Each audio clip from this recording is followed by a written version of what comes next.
나는 26살 남자와 잠자리를 가졌어요. 52살의 나이에 말이죠. 믿기 어려우시겠지만 정말 일어난 일입니다.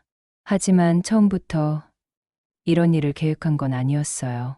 그저 아들이 독립한 뒤 너무 커진 집이 부담스러워서 생활비가 빠듯해서 시작한 일이었을 뿐이에요.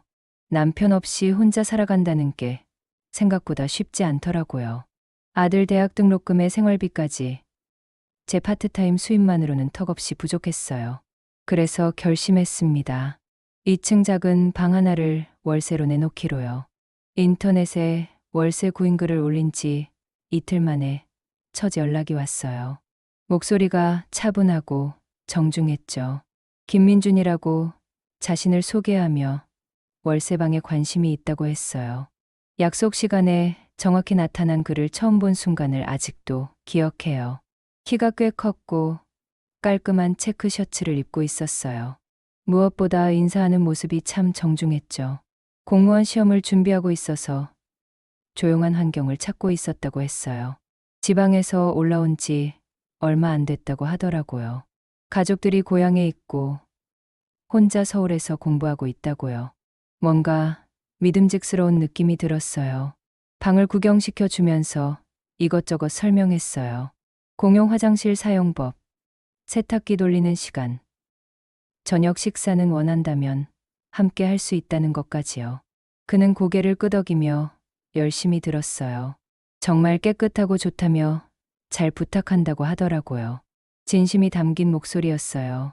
그래서 별다른 고민 없이 계약을 했죠. 처음 며칠은 정말 평범했어요. 아침에 스쳐 지나가면서 하는 인사, 저녁 때 간단한 안부 정도요. 아들 친구 같은 느낌이었다고나 할까요? 그런데 일주일쯤 지나면서 묘한 변화가 시작됐어요. 아침마다 세면대에서 마주치는 일이 잦아졌거든요. 나는 보통 6시 반쯤 일어나는데 그도 비슷한 시간에 일어나는 것 같았어요. 거울에 비친 그의 모습을 자꾸 보게 됐죠. 양치질하는 모습, 면도하는 모습. 왜 그런 걸 의식하게 되는지 나도 몰랐어요. 특히 그의 목 뒤쪽 잔털이 유난히 눈에 들어왔어요. 면도 크림의 상쾌한 향이 좁은 세면대, 공간에 은은하게 퍼져 있었고 거울에 비친 그의 집중하는 모습을 보다가 시선이 마주칠 때면 괜히 얼굴이 뜨거워졌어요. 특히 그가 고개를 숙여 입을 헹굴 때 드러나는 목덜미의 선이 왜 그런 걸 보게 되는지 저도 몰랐어요. 뒷목 라인이 생각보다 섬세했죠. 이상했어요. 아들 또래인데 왜 이런 걸 보게 되는 거지? 저녁 시간이 더 그랬어요. 혼자 먹던 식사를 둘이 하게 되니까 자연스럽게 대화가 늘어났어요. 처음엔 안부 정도였는데 점점 공부 얘기며 고향 얘기며 이런저런 이야기를 나누게 됐죠. 제 요리가 정말 맛있다고, 집밥 먹은 지 정말 오래됐다고 하더라고요.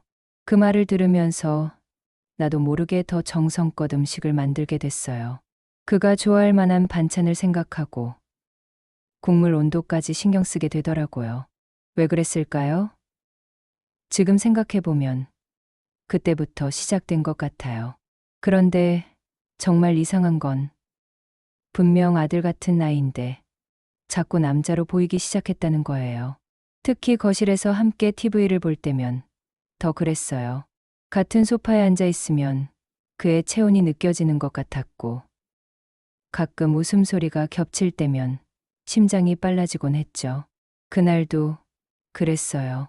주말 저녁이었는데 드라마를 보다가 재미있는 장면에서 둘 다 웃게 됐어요. 그 순간 그가 저를 쳐다보며 제가 드라마를 좋아하는구나 하고 말했어요. 그때 그의 눈빛이 왜 그렇게 다르게 보였는지 모르겠어요. 평소와는 뭔가 달랐어요. 더 부드럽고 더 따뜻했어요. 아니면 제가 그렇게 보고 싶어 했던 건일까요? 그날 밤부터 잠이 잘 오지 않았어요. 옆방에서 들려오는 그의 움직임 소리에 귀가 예민해졌고 가끔 전화 통화하는 목소리까지 신경 쓰게 됐어요. 이상하다고 생각했지만 그 이상함이 싫지만은 않았어요. 52살의 나이에 이런 감정을 느끼게 될 줄은 몰랐어요. 한 명의 여자로서 말이죠.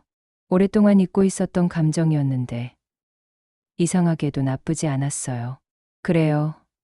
아마 그때부터였을 거예요. 제가 단순한 집주인이 아니라 한 명의 여자로서 그를 의식하기 시작한 건 말이에요. 그리고 그 순간부터 제 평범했던 일상은 완전히 달라지기 시작했습니다. 그날 밤의 소리를 아직도 잊을 수가 없어요. 비가 억수같이 내리던 목요일 저녁이었어요. 저는 부엌에서 설거지를 하고 있었고 민준이는 2층에서 공부를 하고 있었죠. 평소보다 집안이 더 조용해서 빗소리만 유난히 크게 들렸어요. 설거지를 마치고 1층 화장실을 다녀오는데 현관문이 열리는 소리가 들렸어요. 민준이가 편의점에 갔다 오는 모양이었죠. 젖은 우산을 털면서 들어오는 그의 모습이 현관 유리창 너머로 보였어요. 그런데 그때였어요.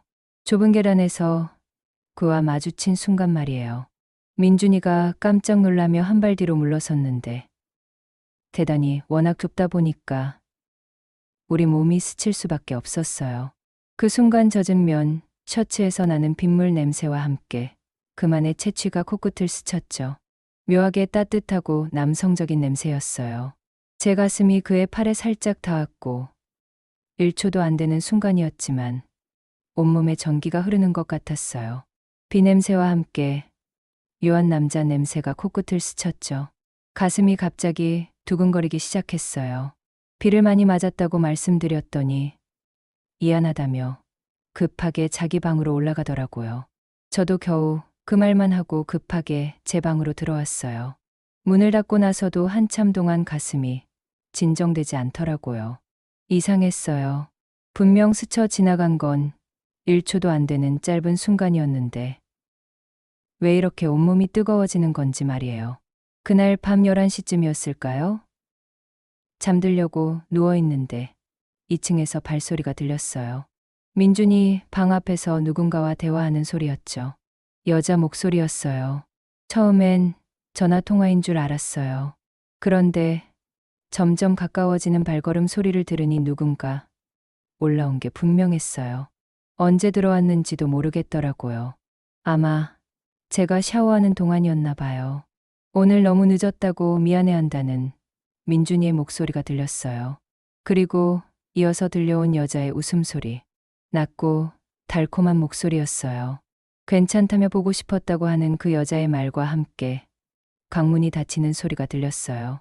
그리고 나서 조용해졌죠. 저는 그냥 잠들려고 했어요. 당연한 일이잖아요. 20대 남자가 여자친구를 만나는 게 뭐가 이상한가요? 그런데 1시간쯤 지났을까요? 위층에서 이상한 소리가 들리기 시작했어요. 처음엔 침대가 삐걱거리는 소리였어요. 그러더니 점점 빨라지는 것 같았죠. 그리고 가끔씩 들려오는 낮은 신음소리들. 여자의 목소리였다가 민준이 목소리였다가 가슴이 이상하게 뛰기 시작했어요. 들으면 안 되는 소리라는 걸 알면서도 귀가 자꾸 그쪽으로 향했어요. 베개로 귀를 막아봤지만 소용없었어요. 오히려 더 선명하게 들리는 것 같았죠. 그 여자가 민준이 이름을 부르는 목소리가 특히 또렷하게 들렸을 때 제 온몸에 전기가 흐르는 것 같았어요. 왜 그랬는지 모르겠어요. 분명 불쾌해야 할 상황인데 가슴이 답답하고 숨이 가빠지기 시작했어요.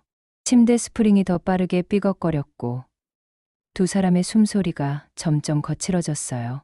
그 소리들이 천장을 뚫고 제 방까지 내려와서 제 귓가에서 맴도는 것 같았어요.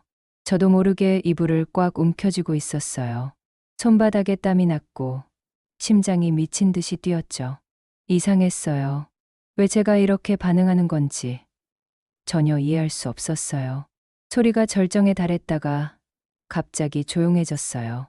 그리고 나서 들려온 건 둘의 거친 숨소리뿐이었죠. 저는 그제서야 제 상태를 깨달았어요. 온몸이 뜨겁고 손끝이 떨리고 있었거든요.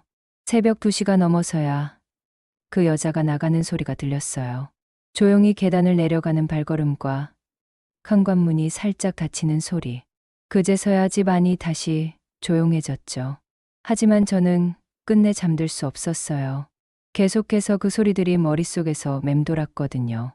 민준이의 거친 숨소리, 그 여자의 신음소리, 삐걱거리는 침대 소리까지. 모든 게 너무 생생했어요. 다음 날 아침 세면대에서 민준이와 마주쳤을 때 저는 제대로 눈을 마주칠 수가 없었어요. 어젯밤 일이 자꾸 떠올랐거든요. 그의 얼굴을 보는 순간 그 소리들이 다시 귓가에 울려 퍼지는 것 같았어요. 평소와 다름없이 인사하는 그를 보면서 저만 이상하게 변한 건 아닌가 싶었어요. 하지만 분명한 건 그날 밤 이후로 민준이를 보는 제 시선이 완전히 달라졌다는 거예요. 그는 더 이상 그냥 월세 세입자가 아니었어요. 한 명의 남자였죠. 그리고 그 사실이 저를 혼란스럽게 만들기 시작했습니다.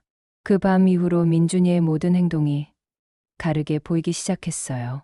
아침에 세수하는 모습, 커피를 마시는 모습, 심지어 계단을 오르내리는 걸음걸이까지 전부 다 신경 쓰이더라고요.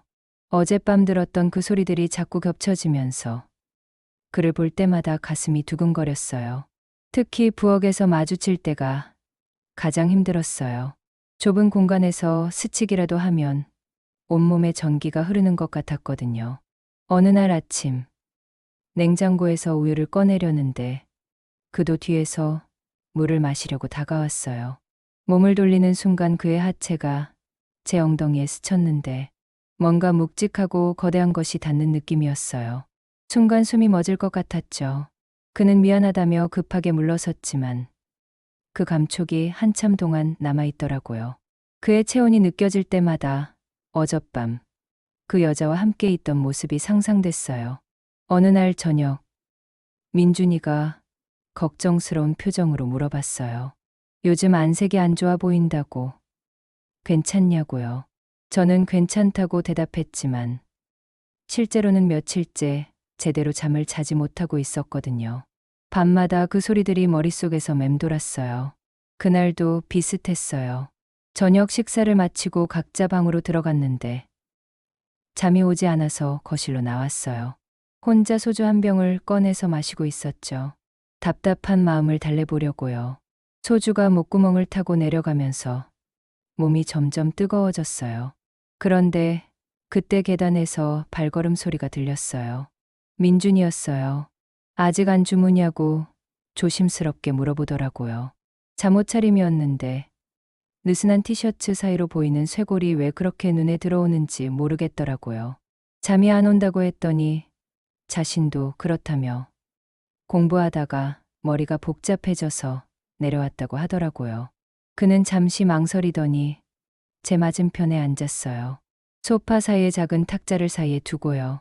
그런데 그 거리가 왜 그렇게 가깝게 느껴지는지 모르겠어요. 소주 한 잔 하겠냐고 물어보니까 그는 잠시 고민하더니 고개를 끄덕였어요. 잔을 하나 더 가져와서 따라드렸죠. 그의 손이 잔을 받을 때 우리 손끝이 살짝 스쳤어요. 그 순간 심장이 쿵 하고 떨어지는 느낌이었어요. 건배라고 말하며 우리는 잔을 부딪혔어요. 그리고 조용히 술을 마시기 시작했죠. 처음엔 아무 말도 하지 않았어요. 그런데 술이 돌면서 분위기가 점점 이상해지더라고요. 갑자기 민준이가 외롭지 않냐고 물어봤어요. 술 때문인지 평소보다 목소리가 낮았어요. 그 목소리를 듣는 순간 어젯밤 들었던 그의 신음소리가 떠올랐어요. 외롭다고, 혼자 사는 게 쉽지 않다고 솔직하게 대답했어요. 그러자 그는 고개를 끄덕이면서 자기 잔을 다시 채웠어요. 자신도 고향을 떠나서 혼자 지내는 게 처음이라 때로는 정말 외롭다고 하더라고요. 그의 말에 뭔가 공감이 됐어요. 서로 다른 이유로 외로움을 느끼고 있었지만 그 감정만큼은 같다는 생각이 들었거든요. 두 번째 잔을 마시고 나니 머리가 좀 어지러워졌어요. 그런데 민준이도 비슷한 상태인 것 같았어요. 얼굴이 빨갛게 달아올라 있었거든요. 그가 제 이름을 부르는 목소리가 평소와 달랐어요. 더 부드럽고 뭔가 간절한 느낌이었죠. 저는 그의 눈을 바라봤어요. 그 순간 공기가 완전히 바뀌었어요. 우리 사이에 흐르는 긴장감이 느껴졌거든요. 그의 눈빛이 저를 다른 시선으로 보고 있다는 걸 알 수 있었어요. 갑자기 그가 며칠 전 밤에 대해 말을 꺼냈어요. 이상한 소리 내서 죄송하다고. 혹시 못 주무셨냐고요. 순간 무슨 말인지 몰랐는데 곧 깨달았어요. 며칠 전 밤의 일을 말하는 거였어요. 제가 당황해서 말을 못 잇자 그는 더 가까이 몸을 기울였어요. 탁자 너머로 그의 얼굴이 가까워졌죠. 혹시 신경 쓰였다면 정말 죄송하다고 진심 어린 사과를 하더라고요. 그의 사과를 들으면서 가슴이 더 뛰었어요. 그런데 동시에 묘한 실망감도 들었어요. 왜 실망스러운지는 모르겠지만요. 괜찮다고. 그런 일은 자연스러운 거라고 겨우 말했어요. 그런데 그 순간 그의 손이 천천히 탁자 위로 뻗어왔어요. 그리고 제 손등 위에 살짝 올려놓았어요. 고맙다고 하는 그의 손이 따뜻했어요. 그리고 부드러웠죠. 저는 그 손을 뿌리치지 않았어요. 뿌리쳐야 한다는 생각은 들었지만 몸이 움직이지 않았거든요. 우리는 그렇게 한참 동안 서로를 바라봤어요. 아무 말도 하지 않은 채로요. 그의 눈빛이 점점 다른 의미로 변해가는 걸 느낄 수 있었어요. 그날 밤, 저는 완전히 새로운 감정을 경험했어요. 단순한 설렘을 넘어선 뭔가였죠. 위험하다는 걸 알면서도 멈출 수 없는 그런 감정 말이에요. 그리고 그 순간, 저도 모르게 생각했어요. 이대로 계속 이 손을 잡고 있으면 어떨까? 라고요. 52살의 제가 26살의 그에게 이런 감정을 느끼고 있다는 게 믿기지 않았지만 솔직히 나쁘지 않았습니다. 그날 밤은 정말 예상치 못한 일이 벌어졌어요. 토요일 늦은 저녁이었는데 민준이가 친구들과 술을 마시고 왔어요. 평소와 달리 많이 취한 상태였죠. 현관문을 여는 소리부터가 달랐거든요. 비틀거리면서 신발을 벗는 소리가 들렸어요. 저는 거실에서 책을 읽고 있었는데 그가 들어오는 모습을 보고 깜짝 놀랐어요. 얼굴이 빨갛게 달아올라 있었고 눈빛도 평소와 완전히 달랐거든요. 아직 안 주무냐고 물어보는데 말끝이 어눌했어요. 정말 많이 마신 게 분명했죠. 저는 책을 덮고 일어나려는데 그가 앉아보라며 제 손을 잡았어요. 괜찮냐고, 물 좀 드릴까요? 하고 물어봤는데 그는 대답 대신 천천히 제 무릎에 머리를 기댔어요. 너무 갑작스러워서 어떻게 해야 할지 몰랐죠. 그런데 그때부터 그가 하기 시작한 일은 제가 상상도 못했던 거였어요. 그의 입술이 제 다리를 따라 천천히 올라오기 시작했어요. 처음엔 단순한 키스인 줄 알았는데 점점 더 깊어지고 더 뜨거워졌어요. 마치 목마른 사람이 오아시스를 만난 것처럼 그는 제 모든 곳을 탐하기 시작했어요. 그의 부드러운 입술이 닿는 곳마다 전기가 흐르는 것 같았고 저는 소파 등받이를 꽉 움켜쥘 수밖에 없었어요. 숨이 가빠지기 시작했어요. 이런 걸 받은 게 얼마나 오래됐는지. 그의 정성스러운 손길에 온몸이 녹아내리는 것 같았어요. 꽃이 피 이슬을 머금듯 제 몸도 점점 촉촉해졌죠. 그가 제 가장 민감한 곳에 입을 맞췄을 때 저는 더 이상 참을 수 없었어요. 작은 신음이 입 밖으로 새어나왔고 그 소리에 그는 더욱 열정적으로 저를 사랑했어요. 정말 괜찮냐고 그가 마지막으로 물어봤어요. 제 동의를 구하는 거였죠. 저는 대답 대신 그를 끌어안았어요. 그날 밤 거실 소파에서 저는 정말 오랜만에 한 명의 여자가 되었어요. 아들 엄마도 집주인도 아닌 그냥 한 명의 여자로서 말이에요. 그의 손길이 제 몸 곳곳을 어루만졌고 저는 그 모든 걸 받아들였어요. 어색함보다는 그리움이 더 컸어요. 이런 감정을 느낀 지 정말 오래됐거든요. 특히 그의 단단하고 뜨거운 것이 제 안쪽 깊숙이 들어올 때 저는 완전히 다른 세상에 있는 것 같았어요. 제 이름을 부를 때마다 가슴이 뛰었어요. 그 목소리 속에서 저에 대한 진심을 느낄 수 있었어요. 단순한 욕망만이 아닌 뭔가 더 깊은 감정이 있다는 걸 알 수 있었죠. 새벽녘이 되어서야 우리는 서로를 놓아줬어요. 그는 제 옆에서 천천히 잠들어 갔어요. 저는 그의 잠든 얼굴을 바라보면서 생각했어요. 이게 정말 일어난 일인지 꿈인지 구분이 안 됐어요. 하지만 분명한 건 이 순간이 너무 소중하다는 거였어요. 동시에 무서웠고요. 내일 아침이 되면 어떻게 될까? 우리 관계는 어떻게 변할까? 그런 생각들이 머릿속을 맴돌았지만 지금 이 순간만큼은 그냥 행복하고 싶었어요. 그의 고른 숨소리를 들으면서 저도 천천히 잠에 빠져들었습니다. 아침 햇살이 커튼 사이로 비집고 들어올 때 저는 천천히 눈을 떴어요. 옆자리에서 전해지는 온기부터 느껴졌어요. 민준이가 아직 자고 있었거든요. 고른 숨소리가 제 귓가에서 들렸죠. 어젯밤 미리 꿈이 아니라는 걸 확인하는 순간이었어요. 그의 잠든 얼굴을 바라보면서 복잡한 감정이 밀려왔어요. 행복함과 동시에 죄책감, 그리고 앞으로 어떻게 될지에 대한 불안감까지. 모든 감정이 한꺼번에 몰려오더라고요. 조심스럽게 소파에서 빠져나와 샤워를 했어요. 뜨거운 물이 몸에 닿으면서 어젯밤의 감촉들이 되살아났어요. 그의 손길, 입맞춤, 따뜻한 체온까지. 모든 게 너무 생생했어요. 샤워를 마치고 나니 민준이도 깨어 있었어요. 소파에 앉아서 머리를 감싸쥐고 있더라고요. 숙취 때문인 것 같았어요. 머리 아프냐고 물어보니까 그는 고개를 들어 저를 바라봤어요. 어색한 미소를 지으면서요. 네, 조금. 어제 너무 많이 마신 것 같다고 하더라고요. 평상시처럼 대화하려고 노력하는 게 느껴졌어요. 저도 마찬가지였고요. 하지만 공기가 예전과는 완전히 달랐어요. 해장국 끓여드릴게요라고 했더니 고맙다고 하더라고요. 그는 옷을 주워 입으면서 자신의 방으로 갔어요. 그 뒷모습을 보면서 가슴이 묘하게 아팠어요. 우리가 서로 어색해하고 있다는 게 너무 명확했거든요. 아침을 준비하면서 계속 생각했어요. 어제 일을 어떻게 받아들여야 할지, 앞으로 우리 관계가 어떻게 될지 말이에요. 단순한 실수로 치부하고 넘어가야 할까요? 아니면 솔직하게 대화를 해야 할까요? 민준이가 씻고 내려왔을 때 저는 이미 식탁에 해장국과 간단한 반찬들을 차려놓았어요.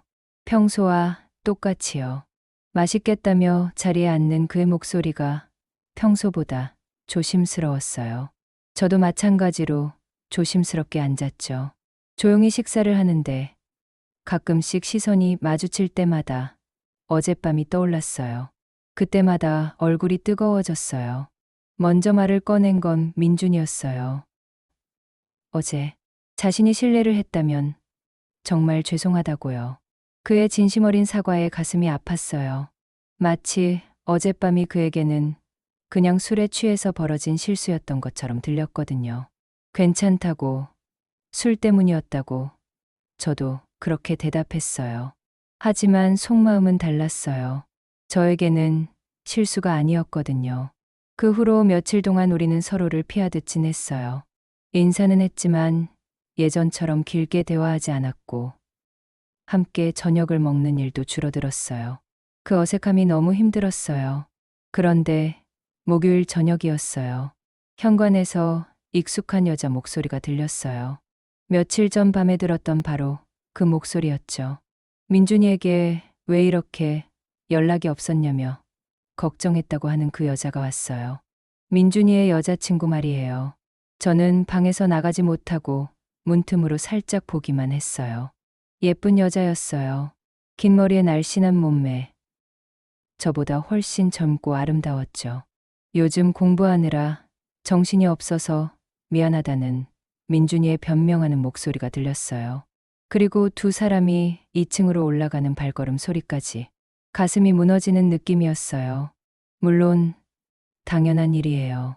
그에게는 여자친구가 있고 저는 그냥 집주인일 뿐이니까요. 어젯밤은 정말 실수였던 거죠. 하지만 그 사실을 인정하는 게 이렇게 아플 줄은 몰랐어요. 그날 밤에도 위층에서 소리가 들렸어요. 어젯밤과는 다른 소리들이었죠. 더 격렬하고 더 자유로운 소리들이었어요. 마치 그들이 서로를 그리워했다는 듯이. 저는 베개로 귀를 막았어요. 하지만 소용없었어요. 그 소리들이 제 마음을 파고들어 아프게 했거든요. 그때 깨달았어요. 저는 이미 민준이에게 단순한 호감을 넘어선 감정을 느끼고 있다는 걸 말이에요. 어젯밤이 저에게는 특별한 의미였지만 그에게는 그냥 지나가는 일이었다는 것도요. 새벽 2시쯤 되어서야 조용해졌어요. 그 여자가 나가는 소리가 들렸죠. 그리고 나서 민준이가 조용히 제 방 앞을 지나가는 발걸음 소리도 잠시 멈춘 것 같았어요. 제 방문 앞에서요. 하지만 곧 자신의 방으로 들어가는 소리가 들렸어요. 그날 밤 저는 많은 걸 깨달았어요. 그리고 결심했어요. 이 감정을 정리해야 한다고요. 더 이상 이런 식으로는 안 된다고요. 하지만 마음이라는 게 생각처럼 쉽게 정리되지 않더라고요. 한 달 뒤 민준이에게서 예상치 못한 소식을 들었어요. 좋은 소식이 있다며 저녁 식사 자리에서 그가 환한 미소로 말했어요.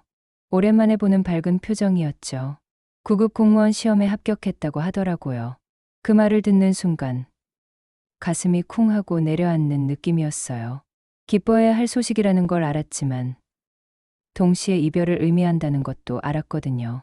정말이냐며 축하한다고 겉으로는 기뻐하는 척했어요.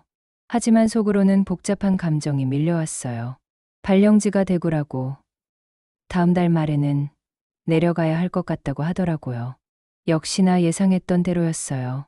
그는 이곳을 떠날 거예요. 당연한 일이었죠. 꿈을 이뤘으니까요. 언제부터 준비하냐고 물어보니 이번 주말부터 짐을 정리하려고 한다고 하더라고요. 고향에도 잠깐 들렀다가 대구로 가야 해서요. 그의 말을 들으면서 현실이 느껴졌어요. 정말 얼마 남지 않았구나 싶었죠. 그날 밤부터 민준이는 본격적으로 이사 준비를 시작했어요. 2층에서 들려오는 짐 정리하는 소리, 택배 상자를 나르는 소리들이 제 마음을 무겁게 했어요. 며칠 전까지만 해도 어색하게 지냈는데 이별이 다가오니까 오히려 예전보다 자연스러워졌어요. 마지막이라는 생각 때문일까요? 짐을 정리하던 중에 그가 내려와서 그동안 정말 고마웠다고 말했어요. 덕분에 편하게 지낼 수 있었고 집밥도 먹고 외롭지도 않았다고요. 그의 진심 어린 감사 인사를 들으면서 가슴이 아팠어요. 정말 저에게는 그것만이었을까요? 그날 밤의 일은 정말 아무 의미가 없었을까요? 저도 고마웠다고 혼자 지내는 게 외로웠는데 덕분에 집에 활기가 돌았다고 솔직한 마음을 말했어요. 정말 그 덕분에 외롭지 않았거든요. 비록 복잡한 감정들도 있었지만요. 마지막 주말이 되었어요. 민준이는 친구들과 송별회를 한다고 나갔어요. 저는 혼자 집에서 그동안의 시간들을 되돌아봤어요. 처음 월세 세입자를 받기로 했을 때는 정말 단순히 생활비 때문이었어요. 빈 방을 활용해서 경제적 도움을 받고 싶었던 거죠. 그런데 언제부터인가 그 이상의 의미가 되어버렸어요. 그날 밤 늦게 민준이가 들어왔어요. 송별회 때문인지 조금 취한 상태였지만 그날은 완전히 만취한 건 아니었어요. 아직 안 주무냐며 거실에서 책을 읽고 있던 저에게 그가 다가왔어요. 그리고 소파에 앉으면서 마지막 밤이라고 말했어요. 그러게요. 시간이 참 빠르다고 우리는 조용히 앉아 있었어요. 많은 말을 하지 않았지만 서로의 마음을 어느 정도 알 수 있었어요. 갑자기 그가 그날 밤 이야기를 꺼냈어요. 정말 죄송했다고요. 그동안 피해왔던 주제였는데 말이에요. 괜찮다고 했다고 말했지만 그는 아니라고 했어요. 자신이 정말 무책임했다고, 술에 취했다고 해서 용서될 일이 아니라고요. 그의 진심 어린 사과를 들으면서 마음이 복잡했어요.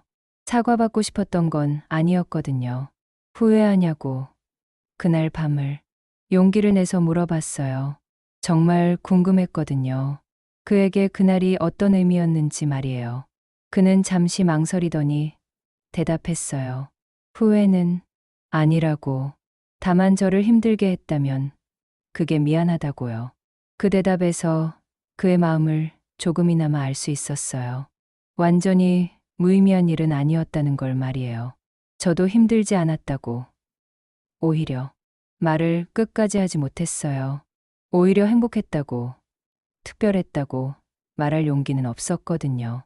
다음 날 오후 민준이는 정말 떠났어요. 큰 캐리어와 박스 몇 개를 들고 현관을 나서는 그의 뒷모습을 보면서 가슴이 아팠어요. 정말 잘 가라고, 대구에서 잘 지내라고 마지막 인사를 나누었어요. 정말 고마웠다는 그의 말과 함께요.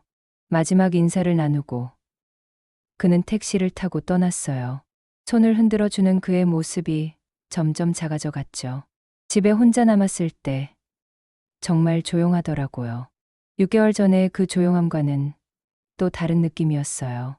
더 쓸쓸하고 더 공허했어요. 2층에 올라가서 그가 사용했던 방을 봤어요.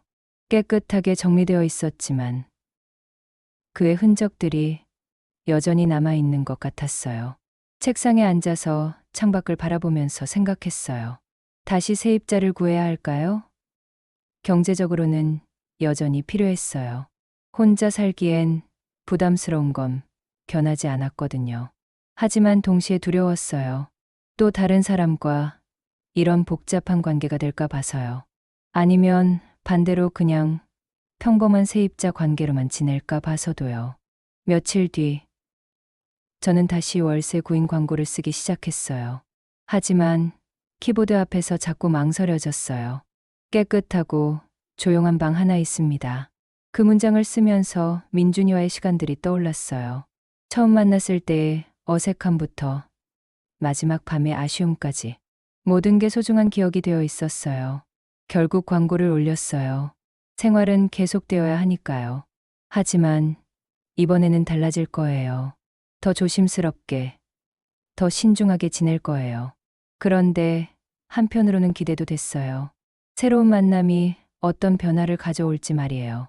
민준이와의 경험을 통해 제 자신에 대해 많은 걸 알게 되었거든요. 저는 여전히 한 명의 여자라는 것, 사랑받고 싶어 한다는 것, 그리고 누군가를 사랑할 수 있다는 것을요.